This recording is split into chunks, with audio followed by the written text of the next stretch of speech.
اللہ الرحمن الرحیم نحمدہ ونصلی علی رسول الکریم۔ آپ حضرات کو معلوم ہے کہ نیوز چینل پہ بہت ہی بیہودہ قسم کی خبریں آج کل آ رہی ہیں، بچیوں کے ساتھ ریپ کے واقعات، ایک زینب بچی کے ساتھ ہوا، اس کے مجرم کو تو خیر پھانسی دے دی گئی، تو یہ مسلسل کئی بہت عرصے سے اب عن قریب ایک اور بچی کے ساتھ ریپ کا واقعہ ہوا ہے۔ تو یہ جو ایسے واقعات ہمارے ہاں ہو رہے ہیں، لوگ پریشان ہیں ان کی روک تھام کیسے ہو، مجرموں کو عبرتناک سزا ملے۔ تو یاد رکھیں کہ مجرموں کو عبرتناک سزا ملنا تو وہ تو ظاہر ہے، اس میں تو دو رائے نہیں ہو سکتی، لیکن یہ خوب اچھی طرح ذہن میں رکھیں اس سے اس جرم کی روک تھام نہیں ہو سکتی، اس لیے کہ جب آپ کسی جرم کی وجہ اور اس کی جس وجہ سے وہ معاشرے میں وہ انارکی پھیل رہی ہے، اس وجہ کو جب تک آپ ختم نہیں کرتے تو آپ کی مثال اس ڈاکٹر کی طرح ہے کہ کسی کے سر میں بار بار درد ہو رہا ہے اور وہ پیناڈول دے دے کے بس اس کو ختم کر رہا ہے، وہ یہ نہیں دیکھ رہا کہ اس کے سر میں درد ہو کیوں رہا ہے۔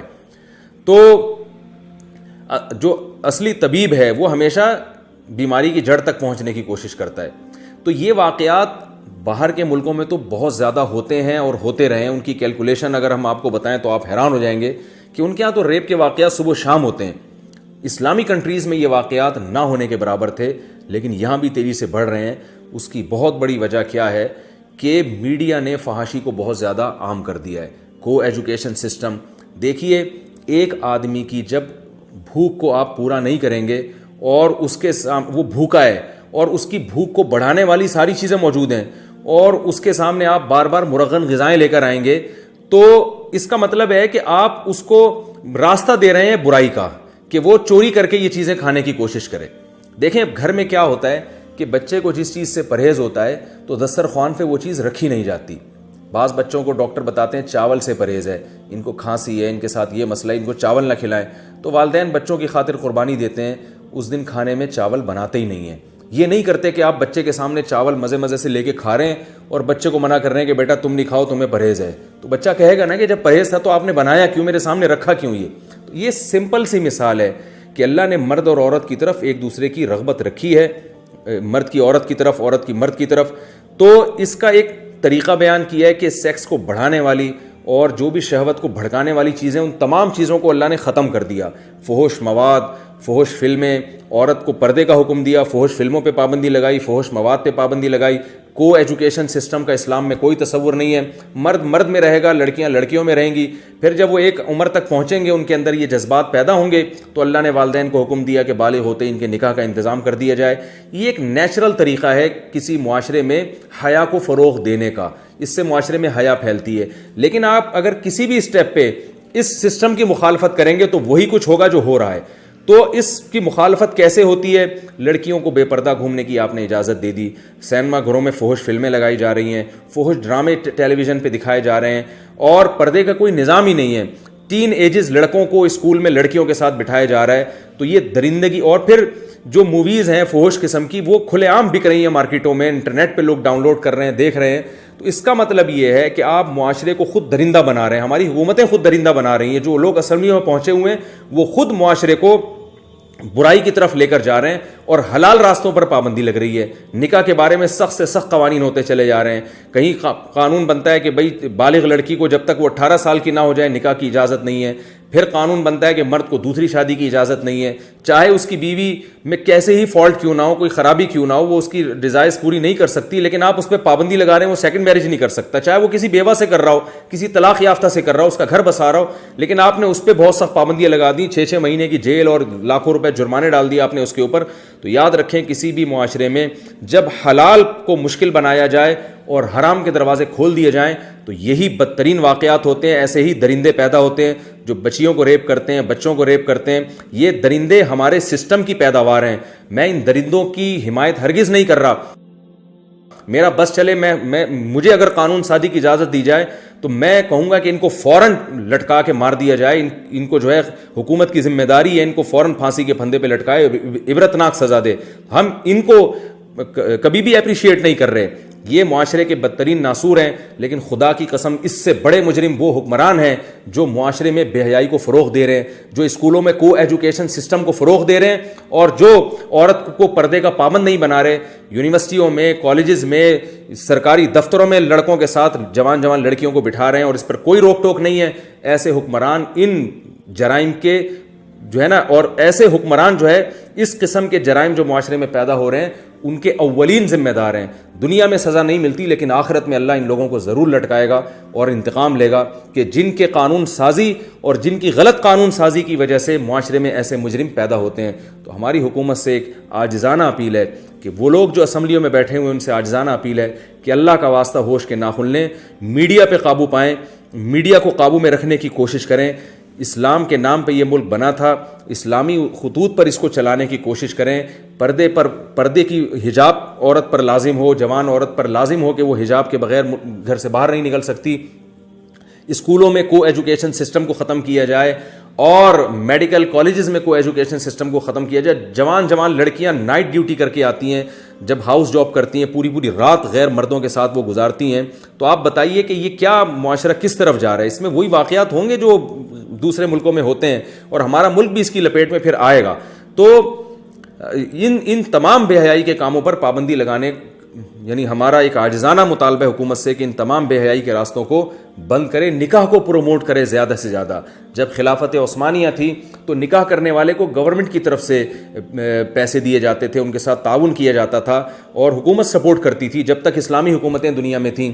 آج نکاح کرنے والے پر تو بڑی سخت پابندیاں ہیں اور اس کے لیے نکاح کو ایک عذاب بنا دیا گیا. لڑکی کے لیے بھی عذاب بنا دیا اور لڑکوں کے لیے بھی عذاب بنا دیا, اور زنا پر کوئی روک ٹھوک نہیں ہے اور زنا کو معاشرے میں پھیلایا جا رہا ہے. تو حکومت سے, اسمبلیوں میں بیٹھے ہوئے لوگوں سے ہماری ایک عاجزانہ درخواست ہے کہ ہوش کے ناخن لیں, کو ایجوکیشن سسٹم کو آپ ملک سے ختم کریں. خواتین کے بے حجاب گھومنے پر پابندی لگائی جائے اور میڈیا کو کنٹرول میں لیا جائے. جس طرح سے ہماری جو اینکرز ہیں ٹیلی ویژن پہ بیٹھ کے بے حیائی کو فروغ دے رہی ہیں, سب نہیں لیکن زیادہ تر تو یہی ہو رہا ہے, ڈراموں پہ ایسے پابندی لگائی جائے جو نوجوانوں کی شہوت کو برانگیختہ کرتے ہیں. ایسی لٹریچر پہ پابندی لگائی جائے تاکہ اس ملک کے جن لوگوں نے اس ملک کے لیے قربانیاں دی ہیں ان کے خون کے ساتھ بھی غداری نہ ہو, بانی پاکستان کے جذبے کے ساتھ بھی غداری نہ ہو اور اللہ کے ساتھ بھی ناانصافی نہ ہو, اللہ کے احکام کی بھی دھجیاں نہ اڑائی جائیں, اور اس ملک جو ہمیں اسلام کے نام پہ ہمیں ملا تھا اس کی شکر گزاری بھی ہو. اللہ تعالیٰ سے دعا ہے کہ اس بے حیائی کو کے طوفان کو ہمارے ملک سے ختم کرے. اور قرآن میں جیسے اللہ نے فرمایا ان الذین یحبون ان تشیع الفاحشۃ فی الذین آمنوا لہم عذاب علیم فی الدنیا والآخرہ. جو لوگ بھی معاشرے میں بے حیائی کو فروغ دیتے ہیں کسی بھی طریقے سے, سب اس میں داخل ہیں, ڈراموں کے ذریعے, فلموں کے ذریعے, قانون سازی کے ذریعے, کو ایجوکیشن سسٹم کو معاشرے میں پھیلا کے کسی بھی طرح سے, اللہ فرماتے ہیں جو بے حیائی کو پھیلانے کا ذریعہ بنے گا اس کے لیے دردناک عذاب ہے دنیا میں بھی اور آخرت میں بھی. دنیا میں عذاب حکومت دیتی ہے لیکن افسوس ہے کہ حکومت ہی خود جب بے حیائی کو پروموٹ کر رہی ہو تو اسے سزا کون دے گا, لیکن آخرت میں جو عذاب ہوگا وہ اللہ کی طرف سے ہوگا, اس سے کوئی نہیں بچا سکتا. اللہ سے دعا ہے ہماری ان قوم کی بچیوں کی اللہ عصمتوں کی حفاظت فرمائے, انہیں ان شہوانی درندوں کے شر سے اللہ تعالیٰ محفوظ فرمائے. ان ظالموں کو جنہوں نے یہ اس طرح سے ریپ کی ہیں بچیوں کے اور بچیوں کے ساتھ ناانصافی کی ہے اور درندگی کی ہے, اللہ تعالیٰ ان کو عبرت کا نشان بنائے. ان کو جو ایسی سزا کا یعنی ہماری حکمرانوں کو ان کو ایسی سزا دینے کی توفیق عطا فرمائے جو آنے والے لوگوں کے لیے عبرت کی ایک علامت اور عبرت کا ایک نشان بن جائے. اور ہمارے حکمرانوں کو بھی اللہ ہدایت دے کہ وہ ایسی قانون سازی کریں ملک میں کہ حیا کو فروغ ہو. ویلنٹائن ڈے کے نام سے بے حیائی, یہ تمام چیزوں پہ پابندی لگنی چاہیے. حیا کو ملک میں فروغ دیں تاکہ اس قسم کے واقعات دوبارہ رونما نہ ہوں. دوسری بات یہ کہ حکومت کی تو ایک ذمہ داری بنتی ہے, ماں باپ کی بھی ذمہ داری بنتی ہے. آج بہت سے والدین اپنی اولاد کی طرف سے اتنے غافل ہیں. خوبصورت بچیوں کو پڑھانے کے لیے ٹیوٹر رکھا ہوا ہے. میں خود ایسے گھروں کو جانتا ہوں کہ ٹین ایجز لڑکیاں ہیں, ان کو پڑھانے کے لیے کوئی ٹیچر آ رہا ہے اور بند کمرے میں بیٹھ کے ان کو ٹیوشن پڑھا رہا ہے.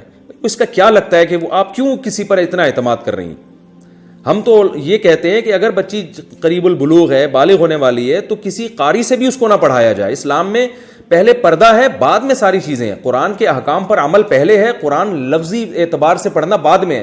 قرآن میں عورت کو پردے کا حکم ہے. جو ٹین ایجز لڑکیاں ہیں پردہ وہاں سے شروع ہو جاتا ہے. علماء کہتے ہیں کہ 10 سال کی بچی کو پردہ کروانا یہ ضروری ہے. ٹھیک ہے, وہ چہرے کے پردے کے حکام تو بعد میں آتے ہیں لیکن اس عمر میں احتیاط ضروری ہے. تو ماں باپ کی ذمہ داری ہے کہ اپنے بچوں کی, اپنی بچیوں کی حفاظت کریں, ان کی نگرانی کریں.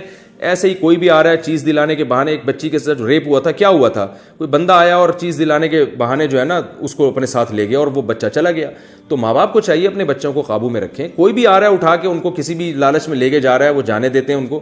تو بچوں کی نگرانی ہونی چاہیے. علماء یہاں تک کہتے ہیں کہ بچوں کو کزن کے ساتھ بھی مت سونے دیا جائے. بعض دفعہ سب نہیں ایسے ہوتے, ہمارے ملکوں میں الحمدللہ, ہمارے خاندانوں میں, ملکوں میں, ہماری قوم میں خیر غالب ہے, لیکن ایک گندی مچھلی پورے تالاب کو گندا کر دیتی ہے. تو بعض دفعہ کزنوں میں کوئی ایسی ہوتی ہے یا ایسا ہوتا ہے جو خراب کر دیتا ہے.